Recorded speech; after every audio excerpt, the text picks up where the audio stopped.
वो भी बहुत। ठीक है जी, मिस करूँ स्टार्ट में।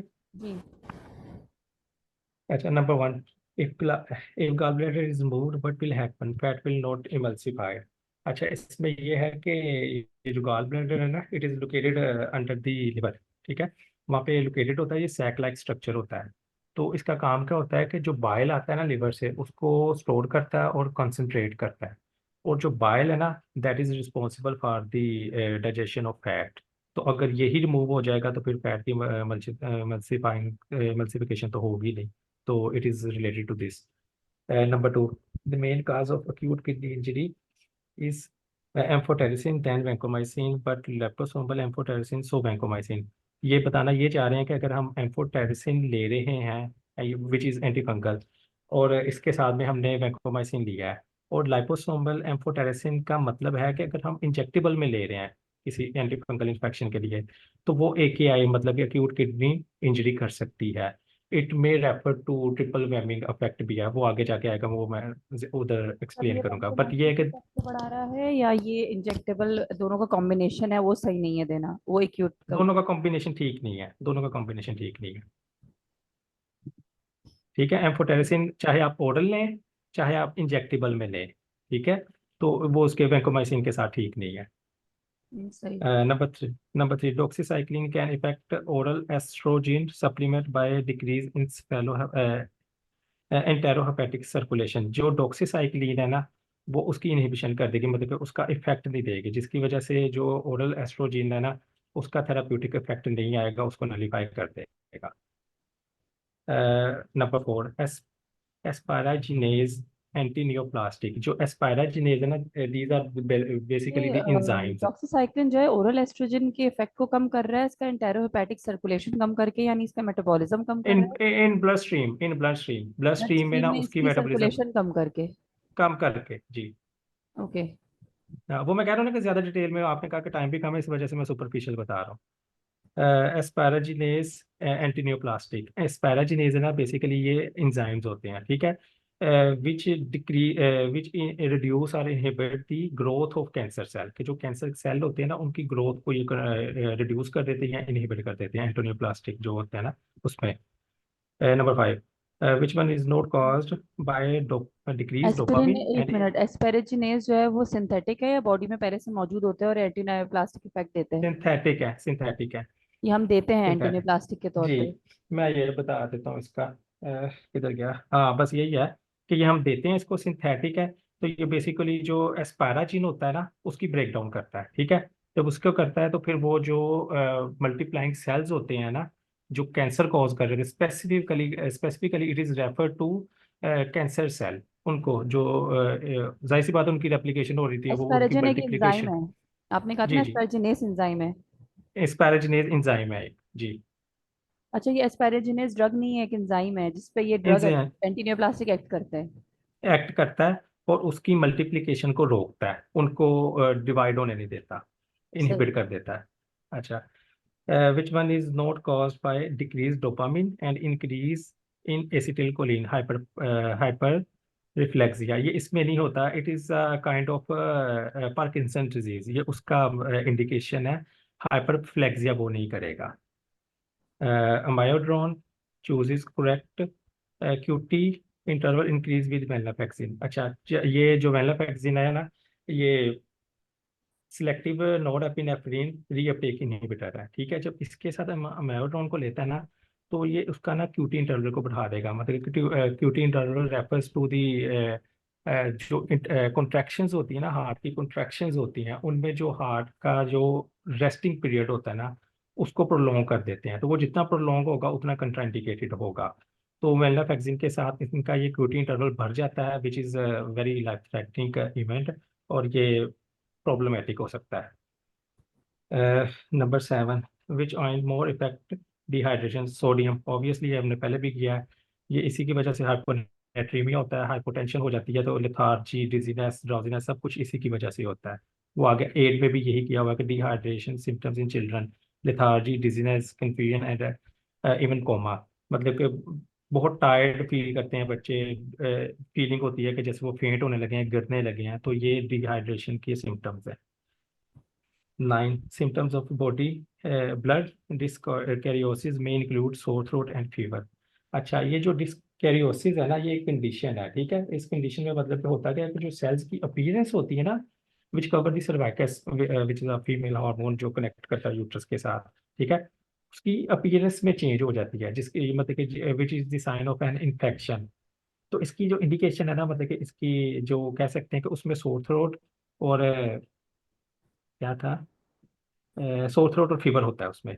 तो ये उसकी इंडिकेशन में आता है। और डिस्कैरियोसिस प्रॉपरली जो है ना, वो सेल्स की अपीयरेंस चेंज हो जाती है on the specific part of the cervix cervix. Number 10 आ गया, what is important in health screening. अच्छा, हेल्थ स्क्रीनिंग मतलब कि मेडिकल चेकअप जो होता है या हेल्थ स्क्रीनिंग होती है, उसमें इंपॉर्टेंट क्या होता है। ऑब्वियसली हमने यही देना होता है ना कि अगर कोई डिजीज तो नहीं है, कोई डिसऑर्डर तो नहीं है बॉडी में। अगर कोई डिसऑर्डर है तो वो स्क्रीनिंग की हेल्प की वजह से वो डायग्नोज हो जाएगा। अगर डायग्नोज हो जाएगा तो उसकी मैनेजमेंट, डिजीज की मैनेजमेंट के लिए ईजी हो जाएगा। तो that is the useful effect of screening. Number 11, saturation of substrates lead to no change.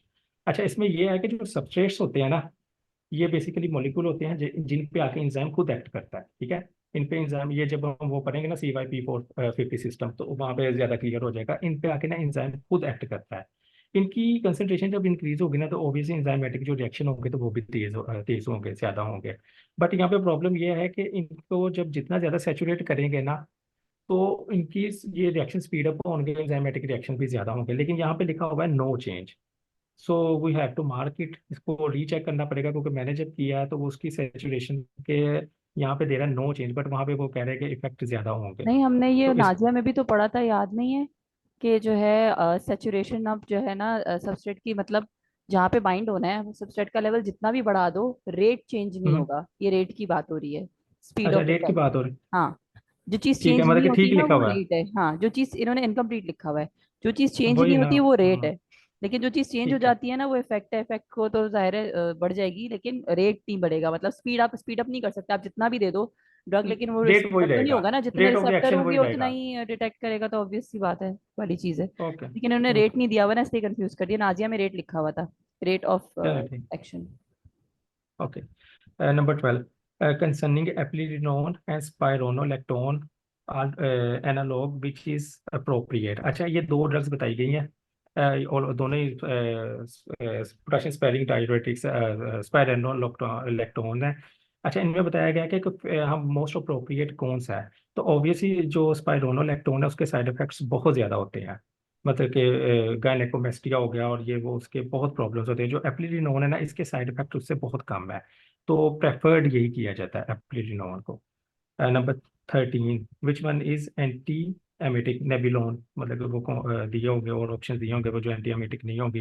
Anti emetic means के वॉमिटिंग के लिए, नोजिया और वॉमिटिंग के लिए। Hypertension treatment reduce risk of angina, बिल्कुल ठीक है।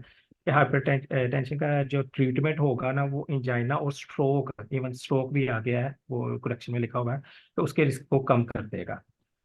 Not seen in lab in 15, not seen in lab in iron anaemia high transparent. ये अब काफ़ी मतलब पहले भी हो चुका है, तो ये स्टेटमेंट ऐसे ही ठीक है, हाई ट्रांसपेरेंट उसमें नहीं होंगे। Tea toast iron deficiency anaemia, number 16। अच्छा, टी टोस्ट सिंड्रोम है ना, जो ये basically it is the sign of mall nutrition.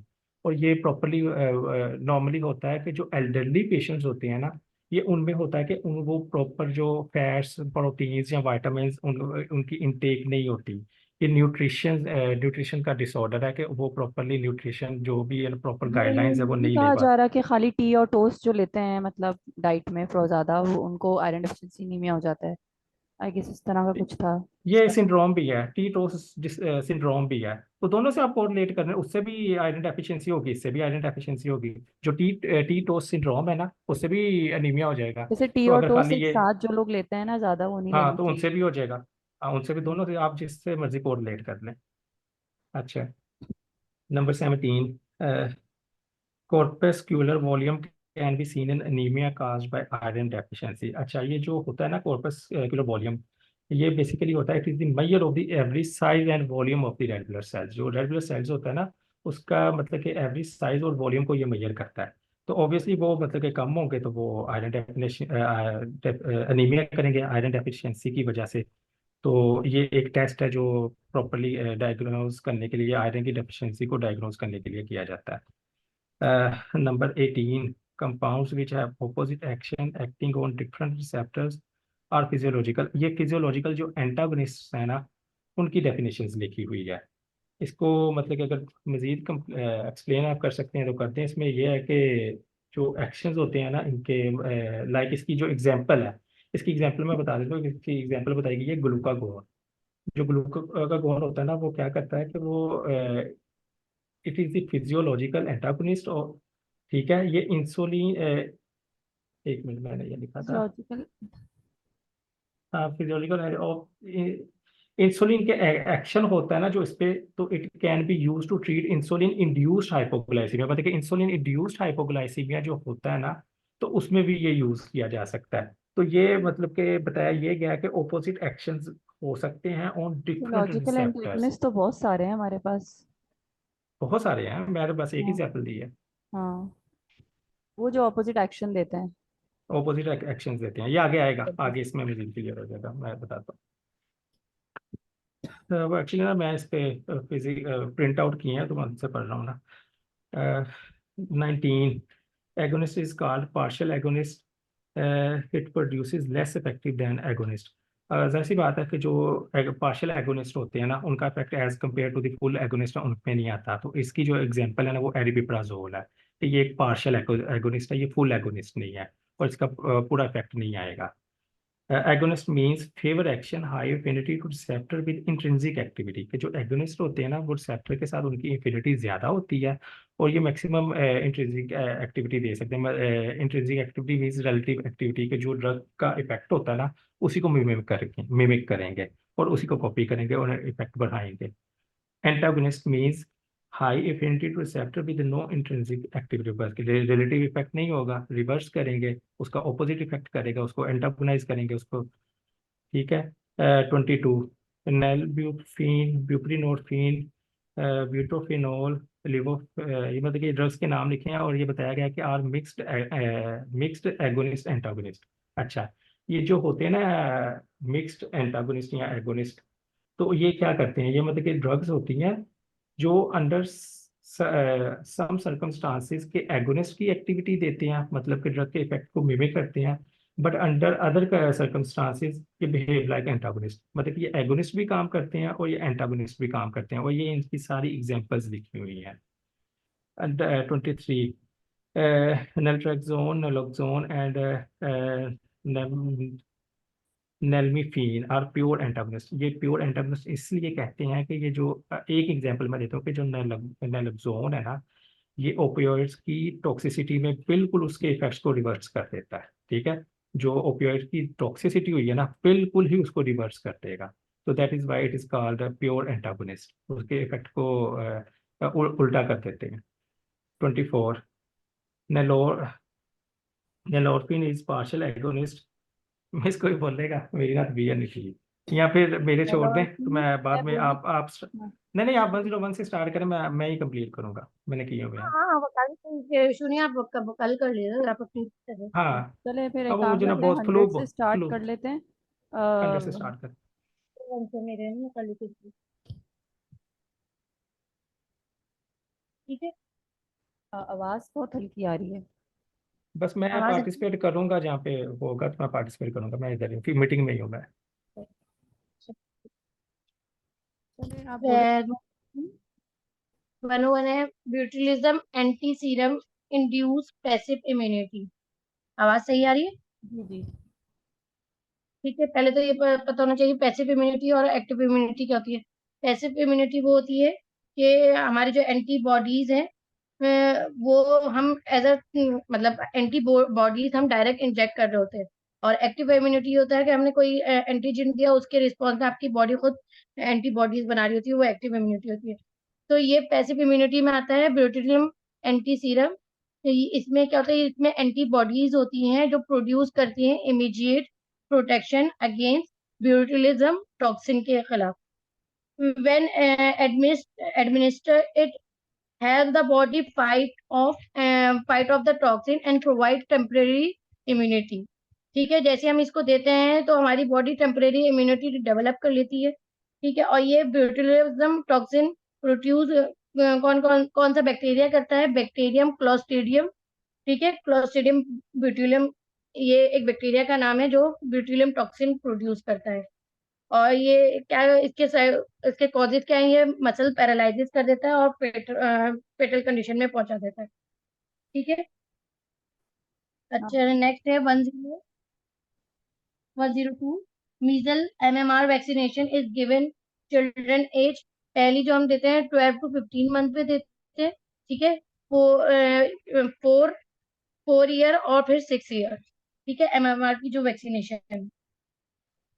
103 tetanus vaccine should be given at a patient with superficial infected minor wound। हम tetanus का injection vaccination उनको देते हैं जो उनको मतलब कोई एक्सीडेंट हो गया उनका, या फिर माइनर वुंड्स जिनको लग जाते हैं, हो जाते हैं। तो और उनकी वैक्सीनेशन अगर 10 ईयर्स से पहले हुई होती है तो वैक्सीनेशन होती है। अगर 10 ईयर्स उनका ड्यूरेशन है तो फिर उनकी टेटनस की वैक्सीनेशन की जरूरत नहीं होती। आफ्टर 10 ईयर्स दूसरी डोज लगती है। ठीक है, एवरी 10 ईयर्स ऐसा बूस्टर लगती है वैक्सीनेशन टेटनस की। टेटनस टॉक्साइड और diphtheria vaccine are active immunity. पहले मैंने बताया ना, एक्टिव इम्यूनिटी में कौन कौन से आ जाते हैं? टेटनस टॉक्साइड आ जाते हैं और डिप्थीरिया वैक्सीन आ जाती है। Small pox vaccine 105, small pox vaccine भी क्या है? नेचुरल एक्टिव इम्यूनिटी है, ये लॉन्ग लास्टिंग होती है। अगर हम इसको 0 वीक पे दें तो उसकी जो दूसरी डोज है वो कब देंगे? 4 वीक्स पे देंगे। ठीक है, और ये एवरी 3 ईयर्स, मतलब एवरी 3 ईयर्स के बाद हम ये स्मॉल पॉक्स की वैक्सीनेशन कर सकते हैं। 106 टेटनस मिस टेटनस तो पैसिव इम्यूनिटी में नहीं आ जाएगा? नहीं, हम डायरेक्ट एंटीबॉडीज से हम टेटनस को देते हैं तो फिर हमारी बॉडी उसके खिलाफ एंटीबॉडीज बनाती है। टेटनस टॉक्सॉइड डायरेक्ट इन एंटीजन जा रहा है ना। अच्छा जी, ठीक है। जो दिन जा रहा है वो एंटीबॉडीज बनाता है। ठीक है, वर्सीलर जोस्टर है should be frozen and refrigerated. जो वर्सीलर जोस्टर के जो वो है, वो स्टोरेज वो किस में रखते हैं? 2 डिग्री to 8 डिग्री, ये इसका टेम्परेचर है।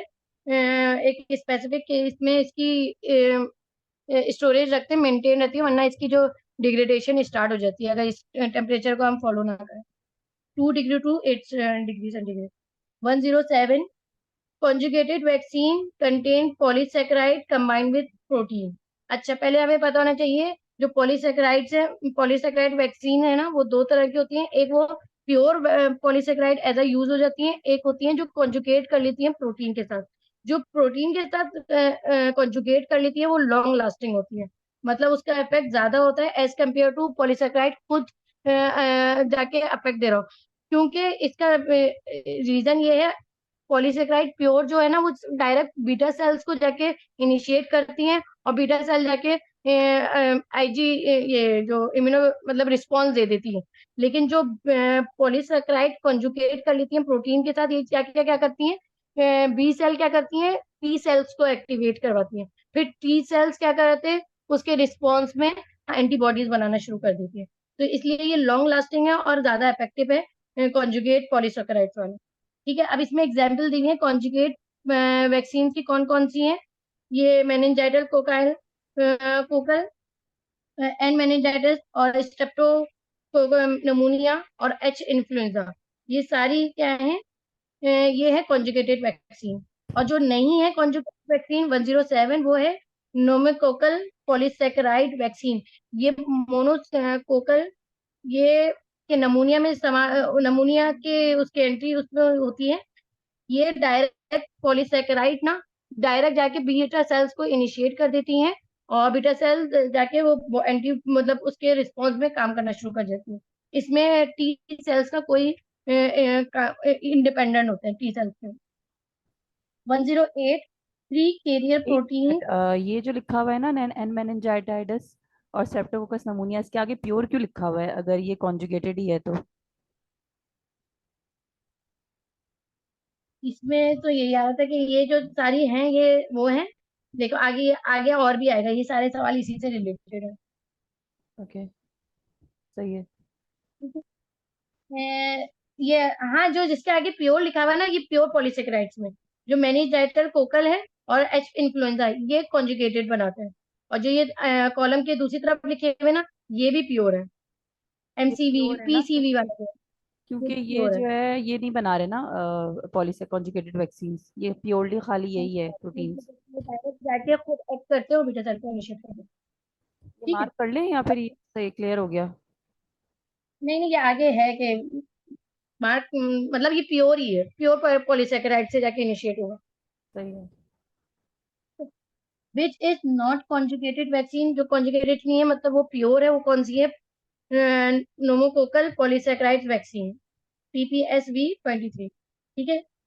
ये 108 three carrier protein conjugated vaccine कौन कौन सी हैं?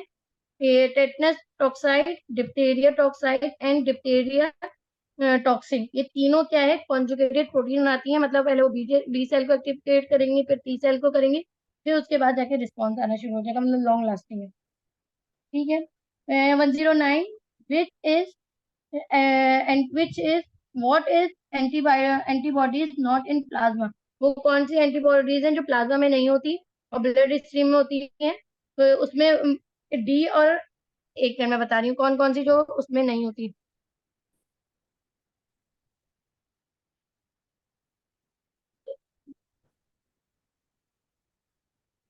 आईजीडी और आईजीई ये ब्लड स्ट्रीम में कम होती हैं as compare to IgG, IgM और आईजीए।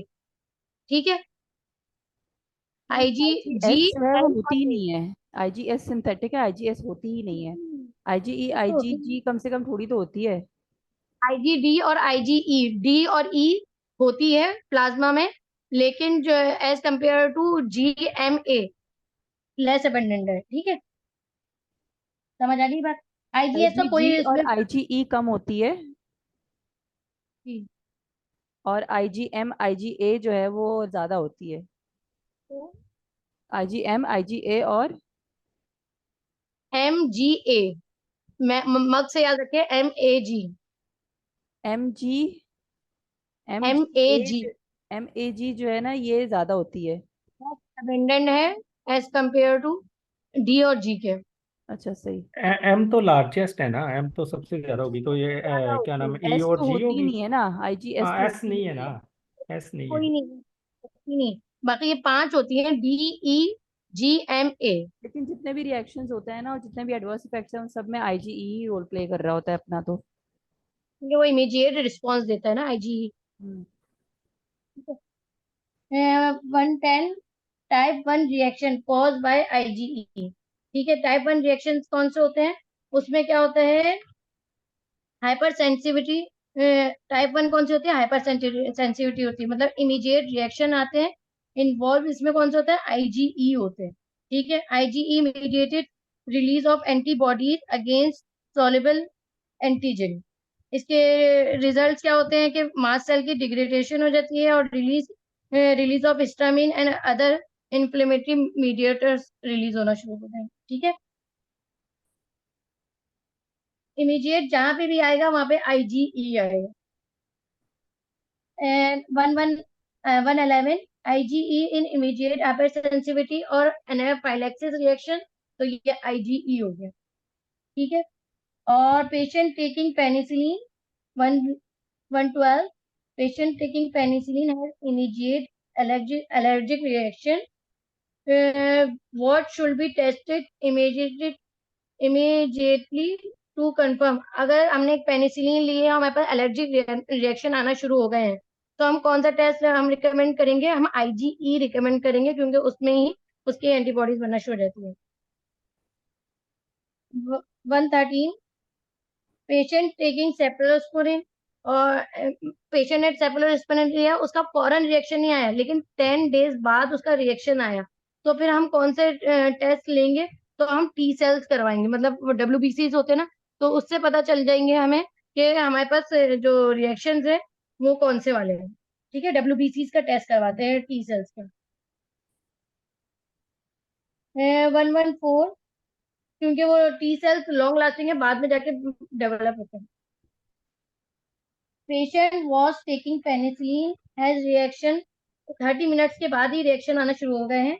तो which of the following should be avoided in the future. तो हम अगर पेनिसिलिन से हमारी बॉडी एलर्जी हो रही है, तो हम नेक्स्ट हमारा यही होगा प्रोटोकॉल कि हम उसको कोई सी भी बीटा लैक्टम सी एंटीबायोटिक ना दें. जैसे सेफलेक्सिन है, ये भी बीटा लैक्टम इसमें मौजूद है, तो इसलिए हम उसको भी अवॉइड करें. इसमें 115 सेफलोस्पोरिन्स कह देना, तो मतलब 4 to 10% चांसेस होंगे कि सेफलोस्पोरिन से भी एलर्जी होगी, मतलब कि सेफलोस्पोरिन्स पूरे ही आ जाएंगे। उसमें कोई हमें ऑप्शन ऐसे दिए हुए होंगे ना सेफलेक्सिन के, हाँ मतलब वही ना, वो तो वो इस्तेमाल इजी में हो होता जाएगा है. ना, फिर पता चल जाएगा। सेफेलोस्पोरिन की क्लास की ड्रग एक दे दी होगी, बाकी दूसरी क्लास ऑफ ड्रग्स होगी हाँ ना, तो उसमें बाकी इन्होंने दूसरे वो में करा है. उसमें इजी ये रहेगा ना कि सेफलोस्पोरिन, ना पता होगा ना कि सेफलोस्पोरिन की कोई भी है तो उसको हम कर सकते हैं क्लिक। अगर ठीक। एलर्जी है तो हाँ, लाजमी है कि वो सेफलोस्पोरिन का भी एलर्जी होगा उसको. ठीक है. 115 क्रॉस प्लासेंटा, वो कौन सी वो है जो प्लासेंटा से क्रॉस हो जाती है, वो आईजीजी है. ठीक है. IgG the longest life stay in baby for 6 month after birth, और ये बेबी के अंदर रहती है आफ्टर 6 मंथ भी. ये इसके रिस्पॉन्स में रहती है. ठीक है. और वो सेकेंडरी इम्यून रिस्पॉन्स देती रहती है. समझ आ गई बात. आईजीजी है. आईजीए, आईजीजी कहाँ पे होती है वैसे? आईजीजी होती है ब्लड स्ट्रीम में होती है, जो कि फिर क्रॉस कर लेती है प्लासेंटा को. IgA prevent attachment of antigen to mucous membrane and pass from baby to mother to baby through colostrum. ये क्या कर रहे हैं, जो आईजीए है वो मदर से बेबी में कैसे ट्रांसफर होती है? थ्रो मिल्क के जरिए. ठीक है. हम फर्स्ट मिल्क होता है, उसके जरिए क्या होता है, आईजीए बेबी में ट्रांसफर हो जाता है. 117 आईजीएम. एजी क्या लिखा हुआ है? एजी ट्रांसफर हो रहा है, खाली एजी क्यों ट्रांसफर हो रहा है? ये म्यूकस एंटीजन जो होती है वो म्यूकस मेम्ब्रेन में होती है ना. ये आईजीएम जो है, ये एज आईजीए की बात हो रही है. हाँ आईजीए की बात हो रही है. वो खुद इटसेल्फ नॉर्मली पास हो म्यूकस जाता है बेबी मेम्ब्रेन के में, अंदर. हाँ, थ्रो ब्रेस्ट मिल्क के थ्रू होता है. आईजीएम ये सबसे बड़ा इसका जो रोल है, सबसे बिगेस्ट वन है. इसकी मतलब सबसे ज्यादा हमारी बॉडी में मौजूद होता है. It's appear in the primary immune response. कोई सा भी प्राइमरी इम्यून रिस्पॉन्स में आईजीएम हमारा सबसे पहले एक्टिव होगा, और सेकेंडरी में हमारा ये क्या बोलते हैं, आईजीजी होता है. ठीक है. 118 cell mediated hyper sensitivity. Cell mediated hyper sensitive होगी तो क्या होगा, किससे हम पता चलेगा? टी सेल से. ये टाइप 4 हाइपर सेंसिटिविटी होती है. ठीक है. इसमें इजिनोफिल, मोनोफिल, मोनोसाइट और न्यूट्रोफिल से हमें पता चल जाएगा कि हाइपर सेंसिटिविटी है सेल मीडिएटेड. ठीक है. 119 SLE इज नॉट टाइप 1 इमीडिएटेड और एलर्जिक हाइपरसेंसिटिविटी. SLE जो है वो टाइप 3 है. ठीक है. SLE क्या है, सिस्टम में ल्यूपस एरिथ्रोमाइटिस, ये टाइप 3 उसमें एलर्जिक रिएक्शन में आता है, टाइप 1 में नहीं आता. ठीक है. 120 थाइमस ग्लैंड का फंक्शन क्या है, कि वो इम्यूनिटी है. 121 which is responsible for immunity. तो पहले इनिशिएट होंगे बी सेल, फिर एक्टिवेट करेगा वो टी सेल्स. ठीक है. 122 colony stimulating factor CSF produce granulocyte to treat neutropenia. It is not antiviral. ये एंटीवायरल नहीं है, बल्कि ये मतलब ये न्यूट्रोपीनिया के लिए, न्यूट्रोपीनिया के ट्रीटमेंट के लिए देते हैं हम. ठीक है. CSF को वो क्या करता है, ग्रेनुलोसाइट प्रोड्यूस करता है. ये एंटी वायरल है. 123 pumping blood from heart to lung from right ventricle. ठीक है. जो ब्लड हार्ट से लंग में आ रहा है वो कहाँ से आ रहा है? राइट वेंट्रिकल के थ्रू आ रहा है. 124 deoxygenated blood from which artery, कौन से आर्टरी से आता है? पल्मोनरी आर्टरी से डीऑक्सीजनेटेड ब्लड आता है. ठीक है. Oxygenated blood back to the heart from lung, lung से जो हार्ट में आ रहा है ऑक्सीजनेटेड ब्लड, वो किसके थ्रू आ रहा है? लेफ्ट एट्रियम के थ्रू आ रहा है। 126 systolic refer to heart muscle contraction. Systolic किसको करता है? हार्ट मसल कॉन्ट्रैक्शन को करता है। और डायस्टोलिक किसको करता है? हार्ट मसल रिलैक्सेशन को बताता है। ठीक है। 127 which artery is use widely to check pulse. Radial artery जो होती है वो हमारी पल्स को हम उससे मेजर कर लेते हैं। 128 बंडल ऑफ एज कहाँ प्रेजेंट होती हैं? बंडल ऑफ एज हमारे हार्ट में प्रेजेंट होती है। एवी एवी ऐसे एवी होता है, ऐसे नोड होता है, तो इसमें बंडल ऑफ एज भी हमारे हार्ट में मौजूद होते हैं परकंजी फाइबर। 129 इट्राजेनिक हाइपरटेंशन, इट्राजेनिक मतलब कोई मेडिकेशन की वजह से आपको हाइपरटेंशन हो गया। किसी में मेडिकेशन का कॉज है, उसने हाइपरटेंशन कॉज कर दिया, तो उसको बोलेंगे इट्राजेनिक। उन कौन कौन सी मेडिकेशन है जिससे हाइपरटेंशन हो जाता है? ओरल कॉन्ट्रासेप्टिव, एसएसआरआई, कोलिनिडीन के विड्रॉल सिम्टम है कि वो हाइपरटेंशन कॉज कर देता है, और कॉर्टिकोस्टेरॉइड्स, ये सारी ड्रग्स क्या कर देती हैं? ये हाइपरटेंशन कॉज कर देती हैं। ठीक है। क्लोनिडीन की विड्रॉल से हाइपरटेंशन होता है और कॉर्टिकोस्टेरॉइड से इटसेल्फ होता है, ये बोलना चाह रहे हैं? जी जी। जब हम कोलिनिडीन को, कॉर्टिकोस्टेरॉइड्स के विड्रॉल से तो नहीं होता ना? नहीं नहीं, विड्रॉल तो सिर्फ कोलिनिडीन से होता है। सही है। कॉर्टिकोस्टेरॉइड का साइड इफेक्ट है वो हाइपरटेंशन कॉज करता है। सही। 130 विच रूट अवॉइड लंग, तो ये इंट्रा आर्टीरियल, ये एंजियोग्राफी होती है ना, तो इसमें इंट्रा आर्टीरियल देते हैं। ठीक है। इसमें लंग का कोई मतलब कोई डायरेक्ट इंटरेक्शन नहीं है लंग के साथ, ये डायरेक्ट आर्टरी में जाके वो करते हैं। इसकी बात कर रहे हैं? 130 नहीं नहीं, विच, किस चीज की क्या चीज? Which route avoid lung? मतलब ऐसे ऐसा रूट जो लंग की तरफ ना जाता हो। कर देते हैं, वो है इंट्रा आर्टीरियल।